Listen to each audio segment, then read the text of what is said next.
அன்பு நண்பர்களே, வணக்கம். உயர்ந்த எண்ணமே மாபெரும் உயர்வு தரும். யாருக்கு தரும்? யார் அந்த தியாக மனசோட பாடுபடுறாங்களோ அவங்களுக்காக இல்லை, இந்த சமூகத்துக்காக யார் பாடுபடுறாங்களோ அவங்களுக்கு தரும் அப்படின்னு சொல்கிறேன். அப்துல் கலாம் ஐயா அவர்கள் சொல்கிற ஒரு வார்த்தை என்னென்னா, சூரியனா நீ பிரகாசிக்கணும்னா முதல்ல சூரியனை மாதிரி உனக்கு அந்த பற்றி எரியக்கூடிய அந்த சக்தி இருக்கணும் அப்படிங்கிறாங்க. அது ஒரு வகையில் கரெக்டு தான். ஏன் அப்படின்னா, சில மனிதர்கள் தியாகியாகவும் அவங்க எல்லாத்தையும் கஷ்டப்பட்டு வாங்கி கொடுத்துட்டு அதை அனுபவிக்கிற சில மனிதர்கள் விட்டேத்தியாகவும், அதாவது ரொம்ப எல்லாத்தையும் என்ஜாய் பண்ணிக்கிட்டு எந்த பொறுப்பும் இல்லாமல் இருக்கிறது அந்த மாறுபட்ட அந்த வாழ்நிலை ஒரு முரணாக தான் தெரியுது. அது தவறு தான். இப்போ இதுக்கு நம்ம எடுக்கும்போது என்னென்னா, உங்களுக்கு நல்லா தெரிஞ்சிருக்கும், ஆனால் சில விஷயங்கள் அதில் தெரியாமல் இருந்திருக்கும். சயின்டிஸ்ட் மேரி கியூரி அவர்களுடைய வாழ்க்கை வரலாறுல நம்ம பார்க்கும்போது என்ன அப்படின்னா, அவங்க மேரின்னு எடுத்துக்கிடுவோமே, அவங்க போலந்து, ஆனால் ரொம்ப கஷ்டப்பட்ட சூழ்நிலை, படிப்பு மேலே ஆசைன்னா வெறின்னு தான் சொல்லணும் அவங்களுக்கு. ஆனால் போலந்து கண்டுக்கவே இல்லை. அவங்கெல்லாம் அந்த இதெல்லாம் உயர்நிலை இதெல்லாம் தாண்டின பிற்பாடு அங்கேயும் அந்த என்ன சொல்கிறது, அந்த 19ஆம் நூற்றாண்டில் அந்த பிற்போக்குத்தன்மை இருக்குது. பெண்கள் படிக்கக்கூடாது அப்படிங்கிறதுக்கு. அப்புறம் அதில் இன்னொரு இதுவும் இருக்குது, ரஷ்யாவினுடைய அந்த கட்டுப்பாட்டு விதிகள் அது எல்லாம் சேர்ந்து போலந்தை பாதிக்குது. என்னென்னா, அவ்வளோதான், படிப்புக்கு முட்டுக்கட்டை. ஆனால் இவங்க சகோதரிக்கும் படிப்பு மேலே அந்த அளவுக்கு ஆர்வம். அப்போது அந்த சகோதரி ஃபஸ்ட்டு ஒரு 6 வருஷம் படிக்க போகிறாங்க, அந்த பல்கலைக்கழக படிப்பு.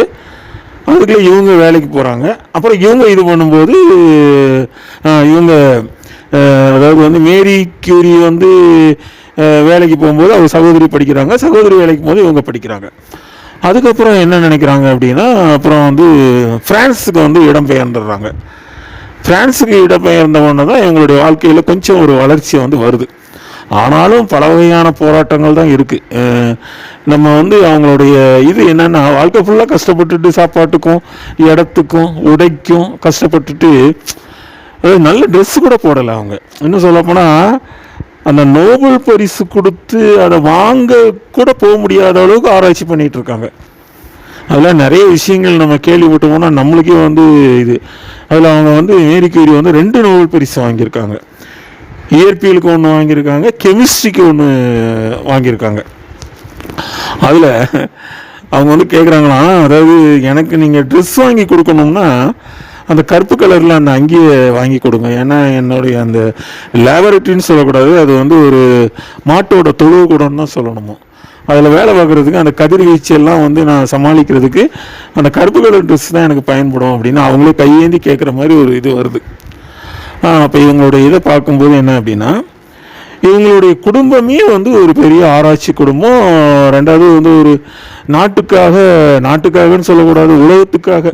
ஏன்னா அவங்க கண்டுபிடிச்ச அந்த ரேடியம் எந்த அளவுக்கு, அதுதான் அந்த உலகத்தில் ஒரு பெரிய கண்டுபிடிப்பு ரேடியம். அதை வச்சு தானே அந்த எக்ஸ்ரே இதெல்லாம் இது பண்ணி வருது. மருத்துவ உலகத்தில் அது ஒரு பெரிய டேர்னிங் பாயிண்ட் இல்லையா. அதே மாதிரி என்ன ஆகிடுது அப்படின்னா, அந்த பாரிஸில் ஃப்ரான்ஸில் இருக்கிற மேரி கியூரி இவங்களோட சேர்றாரு. அவர் ஒரு ப்ரொஃபஸராக இருக்கார். இவங்க அப்புறம் இயற்பியலில் முதல்ல இயற்பியலில் ஒரு முதுகலை பட்டம் வாங்குறாங்க, எம்எஸ்சி. அதுக்கப்புறம் கணக்கில் வாங்கிடுறாங்க, எம்எஸ்சி. அதுக்கப்புறம் கெமிஸ்ட்ரியில் வாங்குறாங்க, வேதியியலில் வாங்குறாங்க. ஆனாலும் பார்த்தீங்கன்னா இவங்களுக்கு மனசுக்குள்ளே என்ன ஆசை அப்படின்னா, எப்படியாவது நம்ம போலந்தில் போய் அங்கே உள்ள யூனிவர்சிட்டியில் நம்ம சேர்ந்துடணும்னா சேர்க்குறதுக்கு அங்கே நாதி இல்லை. காரணம் என்ன அப்படின்னா, ஒரு பெண்ணை எப்படி நம்ம ஃபஸ்ட்டு ஒரு ப்ரொஃபஸராக இதில் அது எல்லாத்துலேயுமே இவங்க முதல் பெண்ணாக வாங்குகிறாங்க. அதாவது அந்த யூனிவர்சிட்டியில் ஃப்ரான்ஸ்லேயும் சரி பணியாற்ற முதல் பெண்மணி, நோபல் பரிசு 2 நோபல் பரிசு வாங்கின பெண்மணி அப்படின்னு அந்த ஃபஸ்ட்டு எவர் லேடி அப்படிங்கிறதுக்கு எங்களுக்கு நிறைய கிரெடிட் இருக்குது. சரி, அதெல்லாம் விட்டுருவோம், பெருமை எல்லாம் நம்ம விட்டுருவோம். வாழ்க்கையில் வந்து இவங்க வந்து இழந்தது வந்து நிறைய. இன்னும் சொல்ல போனால் சரி விட்டுருக்கலாம், ஆனால் இவங்களுடைய குழந்தைகளையும் அந்த ஆராய்ச்சியில் ஈடுபடுத்துகிறாங்க. முதல் பெண் வந்து குழந்தையும் இவங்களோட ஆராய்ச்சி செஞ்சு தான். ரெண்டாவது என்னென்னா, உலகத்துக்காக ஒரு பெரிய கண்டுபிடிப்பை கொடுத்தவங்க, அந்த ரேடியத்தை கொடுத்தவங்க, அந்த ரேடியத்தாலேயே உயிரிழக்க வேண்டிய நிலைமை வருது. ரொம்ப ஆசையில் அதை கிட்ட வச்சு இது பண்ணி அதனுடைய கதிரியக்க இதெல்லாம் வந்து அந்த லேபரேட்டரி ஆய்வுலையும் இவங்க பங்கேற்றும் போது உடம்புல கதிரியக்க இது வந்து அதனாலே இவங்க இறந்து போகிறாங்க. இவங்க இருந்த அதே காரணம் தான் இவங்களுடைய மகளுக்கும் வந்து கிடைக்கிது. மூத்த மகளும் அதே மாதிரி இறந்து போகிறாங்க. அப்புறம் இன்னொரு பெரிய துயரம் என்ன அப்படின்னா, இதில் இவருடைய கணவர் வந்து அவருடைய ரொம்ப சொற்ப வயது 47வது வயதுலேயே என்னமோ வந்து ஒரு ஆக்சிடெண்ட்டில் வந்து பனி இதில் சரியாக தெரியாதனால ஒரு சேரட் வண்டி வேகமாக அடித்து அதில் இவர் தலை மாட்டிக்கிறது. அந்த ஆக்சிடெண்ட்டில் அவரும் இறந்து போகிறாரு. ஆனால் அத்தனை கஷ்டத்துலேயும் இவங்க என்ன நினைக்கிறாங்க, நம்ம உலகத்துக்காக எதாவது ஒன்று செஞ்சு தான் ஆகணும், கொடுத்து ஆகணும்னு. அப்புறம் என்ன கதை நடக்குதுன்னா, இதெல்லாம் முடிஞ்சு இவ்வளோ போராட்டம்லாம் வந்த பிற்பாடு அதுக்கப்புறம் வந்து இவங்களுடைய சிலையை வந்து அந்த எந்த யூனிவர்சிட்டி இவங்களுக்கு வேலை கொடுக்க மறுத்ததோ போலந்தில் இவங்களுடைய அந்த பெண்களை சிலையை வந்து நிறைய காலேஜ் ஸ்டூடெண்ட்லாம் போட்டு, ஒரு மனுஷன் இருக்கும்போது போட்டுறாமல் போன பிற்பாடு அவங்களுக்கு எதுவுமே செய்யாமல் போகிறது வந்து எவ்வளோ பெரிய இது. ஆனாலும் இவங்க அதை வந்து மறுக்கலை. சரி, நம்ம வந்து உலகத்துக்காக சமூகத்துக்காக நம்முடைய ஒரு எதை வேணால் உயிரையே கொடுப்போன்ற மாதிரி போராடி இந்த மாதிரி பண்ணியிருக்காங்க. அது ஒன்று. அதையும் நம்ம எப்பவுமே நிறைய விஷயங்களை, கடந்து போன விஷயங்களை, நல்ல விஷயங்களை சொல்லும்போது இப்போ உள்ள நிகழ்கால இதையும் வந்து சொல்லிக்கணும். இப்போ சமீபத்தில் நான் ஒரு படம் பார்த்தேன். எனக்கு வந்து அது என்ன சொல்கிறதுனே தெரியல. அதாவது சரி, ஒரு ஃபேமிலி, அந்த ஃபேமிலியில் வந்து திடீர்னு அம்மா அப்பா காணாமல் போயிடுறாங்க. அப்போ அந்த மூத்த பையன் தான் இது பண்ணணும். ரொம்ப சொற்ப வயசு, 13 வயசு, மிஞ்சமான ஒரு 14 வயசு இருக்கும். அவனுக்கு ஒரு எதிர்பாராத ஒரு இது வருது.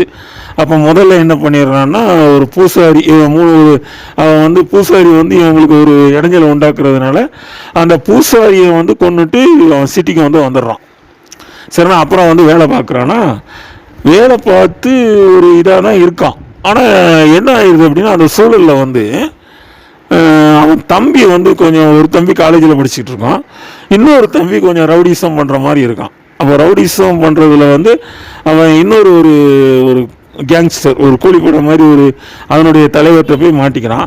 அதெல்லாம் ஒரு இதில் அந்த தலைவரோட தம்பியை கொண்ட உடனே இவன் என்ன பண்ணுறான்னா, அதே இதில் கேங்ஸ்டர் உள்ள அந்த கூலிப்படை இதில் போய் அவ்வளோ பேரையும் கொண்டு போட்டுருவான்.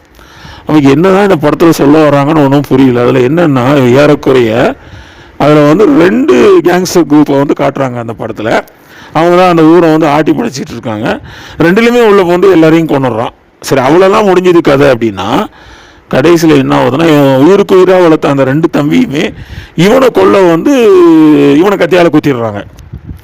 அதுக்கப்புறம் அவன் என்ன பண்ணுறான்னா, அவனும் இவனோட தங்கச்சியும் இருக்கிறவங்க அந்த 2 தம்பியும் கொண்டுட்டு இவங்க கடைசியில் வந்து ஊரை விட்டு தப்பிச்சு ஆயா போகிறாங்க. இதில் இவ்வளோக்கும் காரணமாக இருக்கிறது ஒரு போலீஸ் அதிகாரி. அவர் என்ன பண்ணுறாருன்னா, இவ்வளோக்கும் அந்த பகடக்காய் மாதிரி இந்த 2 கேங்ஸ்டரை அழிக்கிறதுக்காக, இந்த 2 ரவுடிஸை அழிக்கிறதுக்காக இவரை பயன்படுத்திக்கிட்டாராம். கடைசியில் இவர் வந்து தப்பிச்சு போயிடும். சரி, இதில் என்ன தான் சொல்ல வாரீங்க? ஏன்னா நடைமுறை வாழ்க்கையிலேயே நிறைய நம்ம பார்த்து புளிச்சு போகுது. செய்திகள்லையும் அந்த யூடியூப்லையும் இதுலையும் கேட்கும்போது இவ்வளோ வன்முறையாக, ஆண்டவனே இது மாறாதா, மக்கள் திருந்த மாட்டாங்களா அப்படின்னு நினைக்கும்போது இப்படி ஒரு எதிர்வினையான படிப்பினையை கொடுக்குற மாதிரியாவது ஒரு படத்தை எடுத்து இது பண்ணுவாங்க. சரி, என்னதான் சினிமா அப்படின்னாலும் சரியா சொல்ல முடியாது. அதை வந்து இளைஞர்கள் பார்த்து கொண்டாடிட்டாங்கன்னா அதை கெட்டு போகிறதுக்கும் வாய்ப்பு இருக்கலாம். எவ்வளோ அருமையான படங்கள்லாம் எடுத்திருக்காங்க. இப்போ இவர் புதுமை புத்தனோட சிற்றன்னை அப்படின்னு சொல்லிட்டு ஒரு படம். அது பார்த்தீங்கன்னா அம்மாவோடைய அந்த கேரக்டரை வந்து அஸ்வினின்னு ஒரு இதை வச்சு மகேந்திரன் டைரக்டர் வந்து எவ்வளோ அற்புதமாக வடிவமைச்சிருப்பார். அதில் ஒரு பாட்டு வரும், அழகிய கண்ணி உறவுகள் நீன்னு சொல்லிட்டு, ஒரு தாய்மையை வந்து அந்த அளவுக்கு வந்து பெருமைப்படுத்தியிருப்பார். நிறைய சொல்லலாம். இப்போ தங்கப்பதக்கம், சிவாஜி கணேசனுடைய தங்கப்பதக்கம். அவர் என்ன பண்ணுவார்னா, நாட்டுக்கு எதிராக தேச துரோகம் பண்ணுற தன்னுடைய மகனையே, சொந்த மகனையே கடைசியில் வந்து சுட்டு கொண்டு வருவார். மகன் கூட பார்க்க மாட்டார், அவன் நாட்டினுடைய தேச துரோகின்னு தான் பார்ப்பார். அதுவும் அந்த மகேந்திரனுடைய கதை தான் அந்த தங்கப்பதக்கம்னு சொல்கிறதும். அப்போ அதெல்லாம் வந்து ஒரு படிப்பினை மக்களுக்கு வந்து இது பண்ணுறது. ஏன்னா நமக்கு வந்து நம்ம வந்து கடவுளாக வேண்டாம், ஆனால் ஒரு அந்த மனித இயல்பாவது இருக்கணும்ல. ரொம்ப ஒரு இதான ஒரு மோசமான ரசனைகளை வந்து மக்கள் கொடுத்துட்டோம் அப்படின்னா, இன்றைய காலகட்டத்தில் வந்து இளைஞர்கள் வந்து ரொம்ப சீக்கிரம் அதை பிடிச்சிக்கணும்னா இதுதான் நம்மளுக்கு வழிகாட்டுதலா அப்படின்ட்டு வந்து நினச்சிடக்கூடாது. அதே மாதிரி இன்னொரு இதையும் வந்து ரொம்ப ஒரு நீங்கள் கேள்விப்பட்டீங்கன்னா நீங்களே ஆச்சரியப்படுவீங்க. உங்களுக்கு தெரியும், அந்த எவரெஸ்ட் சிகரத்தில் ஏறின 2 பேர், எட்மண்ட் ஹிலாரி, இன்னொருத்தர் வந்து டென்சிங் நார்கே. இதில் வந்து இந்த ஹிலாரிங்கிறவர் தான் ஃபஸ்ட்டு, அதாவது ஃபஸ்ட்டு அந்த எவரெஸ்ட் சிகரத்தில் ஏறின முதல் ஆள், முதல் மனிதர், முதல் சாதனையாளர். ரெண்டாவது வந்து இந்த டென்சிங்.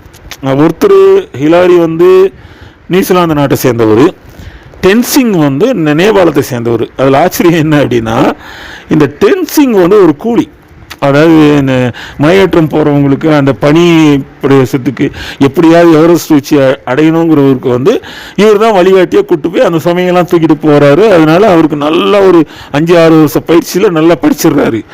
நிறைய பேர் போய் தவற விட்டுடுறாங்க, அந்த எஜ்ஜில் போய் அடையலை, உச்சியில் வந்து சிகரத்தை வந்து அடையலை. கடைசி முயற்சியில் இவர் தான் எட்மண்ட் ஹிலாரி வந்து இவரை கூட்டு போகிறாரு. கூட்டு போகும்போது இவர் ரொம்ப ஒரு உறுதுணையாக இருக்கிறாரு. உறுதுணையாக இருக்கும்போது கடைசி என்ன சாதனை அப்படின்னா, இந்த எட்மண்ட் ஹிலாரி வந்து இவரையும் டென்சிங்கையும் ஒரு சாதனையாளராக மாற்றிடுறாரு. யாருக்குமே அந்த எண்ணம் வராது பாருங்க. இன்னைக்கு பணத்துக்காகவும் புகழுக்காகவும், அதாவது சொந்த குடும்பத்தையே எடுத்து வேற இருக்கிற நிலைக்கு வர்றவங்க வந்து அடுத்த ஒரு தூக்கி விடுவாங்களா? அப்போ அவர் பார்க்குறாரு, இவர் தான் எனக்கு வழிகாட்டினார்.